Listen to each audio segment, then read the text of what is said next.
आपको बता दें कि दिल्ली एनसीआर में आलूदगी के हालात पर सुप्रीम कोर्ट में समाअत हुई और दिल्ली सरकार की तरफ से इस पर हलफनामा दाखिल किया गया। आलूदगी पर सीजेआई एनवी रमन्ना ने मरकजी सरकार से पूछा कि पराली को लेकर क्या कदम उठाए गए हैं। घर में भी मास्क लगाना पड़ रहा है, आलूदगी के हालात इतने खराब है। दिल्ली एनसीआर में आलूदगी पर सुप्रीम कोर्ट ने नाराजगी का इजहार किया और कहा कि दिल्ली एनसीआर के हालात बेहद खराब है। सीजेआई ने दिल्ली सरकार को भी फटकार लगाई। उन्होंने कहा कि आप सिर्फ किसानों को जिम्मेदार ठहरा रहे हैं, मरकज और रियासत सब अपनी लड़ाई लड़ रहे हैं। ये दिल्ली के जलने का मुद्दा है। मरकजी सरकार बताए क्या कदम उठाए गए। मुमकिन हो तो 2 दिन का लॉकडाउन लगा दे। आलूदगी के मुद्दे पर सुप्रीम कोर्ट में पीर तक समाअत चल गई है। अब सुप्रीम कोर्ट ने आलूदगी के मामले पर मीटिंग करने के लिए कहा है।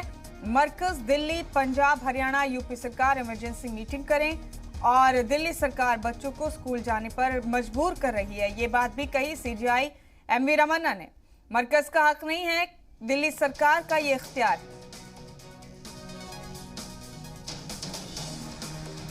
आलूदगी से बच्चों के फेफड़े खराब हो सकते हैं। ये तमाम बातें अहम समाअत के दौरान सुप्रीम कोर्ट में कही गई। बड़ा अपडेट इस वक्त का आप अपने टीवी स्क्रीन पर देख रहे हैं और दिल्ली एनसीआर में आलूदगी पर सुप्रीम कोर्ट ने नाराजगी का इजहार करते हुए मरकजी हुकूमत से जवाब मांगा।